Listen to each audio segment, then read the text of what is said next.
All right, what up, fam? Something I was thinking about on this morning walk. If you can hear me over these cars and trucks going by, gosh, man, now I'm like walking into spider webs. It's like started this at the wrong moment. So I used to have a lot of students, and I still have a lot of clients, whether on the mental health side, the career side, the coaching side, or even the consulting side, who are neurodivergent themselves, right? And specifically thinking about autistic folks, ADHDers, and they either have a ton of interest. That's that ADHD thing, right? Your brain produces a low amount of dopamine, so your brain is seeking stimulus even more so, right? So you start compiling all of these interests, right? You might have things that you are interests and hobbies that you've maintained throughout your life. You might have some that you started and never come back to.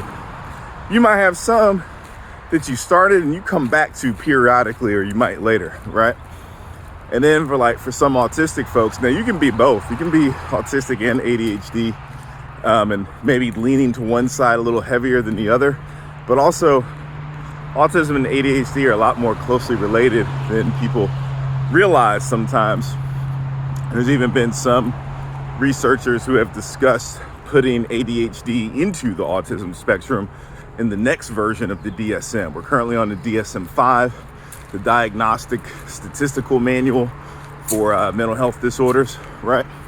So we're on the DSM-5, and the DSM-6, they're talking about doing that. Now, I don't know how many people, I don't think there's a consensus, but there's enough people who are talking about that. It seems notable.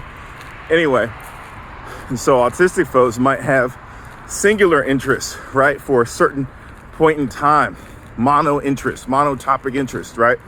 And so you just kind of hyper focus on this thing for an extended amount of time, whether that's weeks, months, years, a lifetime, could be anything, right? So sometimes it's hard with career development when you have 50 million different interests and a bunch of different skills and strengths related to those interests. So it feels like if you pick one of those things, that you're kind of like cheating on these other interests. Like, I'm doing a disservice. I'm never going to be able to do these other things, right? And then on the other side, when it's more singular in terms of, or more narrow, I should say. It's not really singular. It's not really a good way to frame it. But when it's more narrow for the interests on the autistic side of things, it can feel like, well, how do I make my career line up like this? Like, I have a very specific vision for how this is going to look. How do I get something close to there? How do I get an internship or some work experience that is similar or adjacent to that? So we have multiple careers throughout our lifetime. This is from data from the Bureau of Labor Statistics. When you look at that data, you define career in a certain way, right? Because you can define career in a few different ways, but I can't think of a definition here off the top of my head early this morning. But typically, you can have multiple jobs in one career, right? So a career is more like a field in which you work. Oh, this is that spot where the mayflies come out, man. They try to get you, boy. So if that's the case, right? We have multiple careers across a lifetime. It's okay to have more than one career. And especially when we're young, we get in this mindset of, oh, we have to understand exactly what we're going to do. We got to understand exactly what we're going to be, without an understanding of, oh, well, we got to pick a career to start in. We got to pick a career to start developing our skills in, right? So I want you to think about it like that. We have this data that says, hey, we have multiple careers at 20, 30. You don't have to know what you're going to do for the rest of your life, because no one really knows. Most people don't. Even if you have more narrow interests, you kind of got to build to that sometimes. It can be hard to just enter that directly, especially if you don't have an advanced degree, like a master's degree, an MBA, a law degree, or a PhD. And an MBA can be tough to get if you don't already have prior work experience too. So the point in this is, it's okay to have multiple interests or narrow interests. But the thing is, even if you pick something that you're interested in, it's better than someone else picking for you what you're interested in.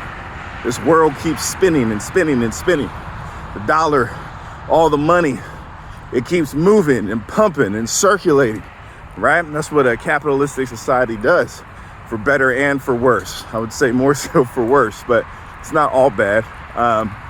So if we're moving through these spaces, we got to figure it out. So maybe that's you. Maybe you're a manager, someone who's autistic or ADHD or both. Or maybe you're a parent, right? Experience. Get experience. The more experience that you get, the more data points you have about what you like, what you don't like. And take an inventory of these. Man, I got that thing. It likes my hand in the phone for some. I got to bob and weave out here. All right.